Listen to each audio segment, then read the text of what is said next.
محرم کې واده کولی شي. د کربلا جنگ چې کله ګرم و او چا چې حسین رضی الله عنه غوښته و هغې ورسره دوکه وکړه 18,000 کسانو. هلته هم په هغه میدان کربلا کې هم واده شوی دی. په واده خو 2 روپۍ نه لګي، خو تا ځان ته ګران کړی دی.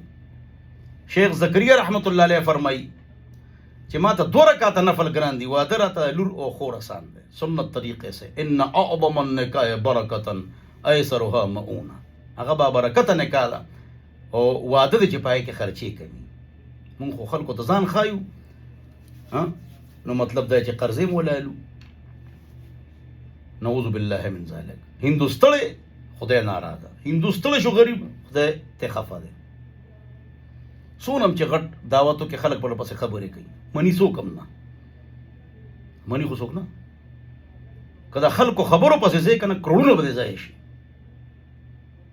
د خلکو خبرونه ګټې جوړې که ګټې او هغې د پاسه وخېږه او خپل دړه او دماغ فیصله کوه، شریعت مطابق فیصله کوه او د خلکو د خبرونه ګټې جوړې که او ودونه آسان کې، ودونه ارزان کې، نکاحګانې اسانه کې، خرچې کمې کې.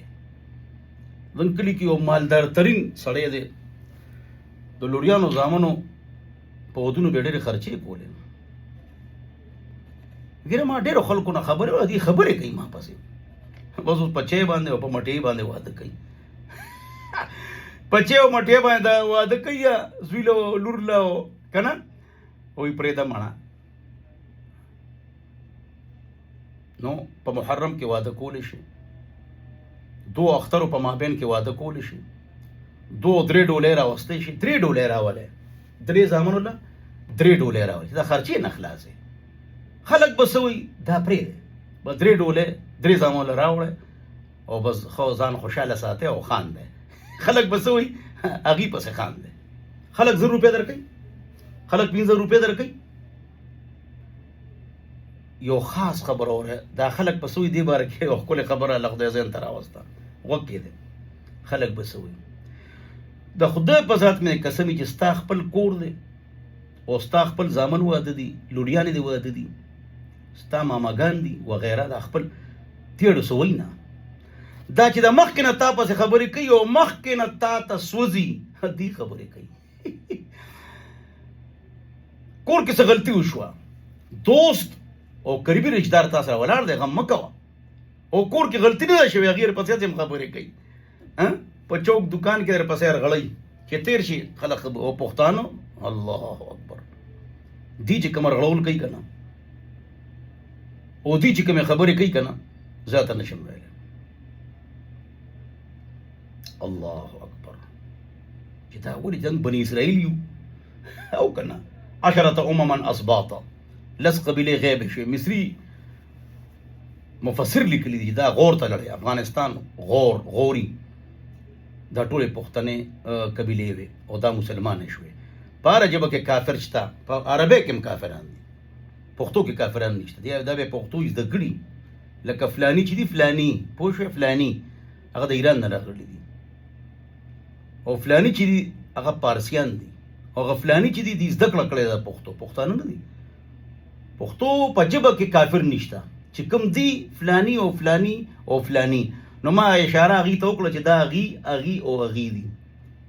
وللعاقل تکفي الاشاره وللجاهل لا تکفي المناره. پوه شوې په خبره باندې؟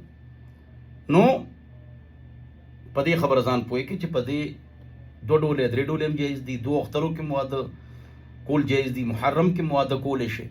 داسې خلک خبرې کوي. د فاطمه واده علي حیدر کرار رضی الله عنهما، فاطمه بطول گوشه جگر رسول، د دې واده علي سره په محرم کې شوی. غالبا صفیه سره واده نبی علیہ السلام په محرم کې شوی. یاره کربلا په خیمو کې واده شوی دی، بس خبره خلاصه شو کنه، بس دی خو دې وجې نه کوي،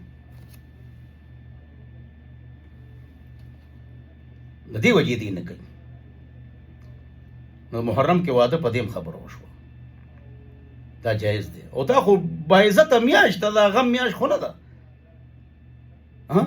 یو ټي وي کې بیانو فلانې او فلانې عالم د هغې ناستو، فلانې او فلانې عالم د هغې، نه د هغې فرقې ناستو، जम वसर नास्तों में बस ये गम का महीना आ गया और हर तरफ गम छाया हुआ है डर घोटा लेम दागी दागी जमा नंबर रहा नमा होता है ये बहुत खुशी का महीना है और कोई गम का महीना नहीं है और ये बहार है बहार क्यों ला हिदाद बाद थलाथत अय्याम 3 दिन के बाद कोई गम नहीं है हम उस जवाब रा कमाल लेस मिन्ना मन तरब अल खुदूद व शक्क अल जुयूब व दआ बिदअवा अल जाहिलिया दा रिवायत में बयान करो बस दागे फिरके अगफलाने अलम बिल्कुल चपशु इंदा पकनिश्ता अल्लाह के मुतसमन से पोगर से पदे खबरजान पोएगे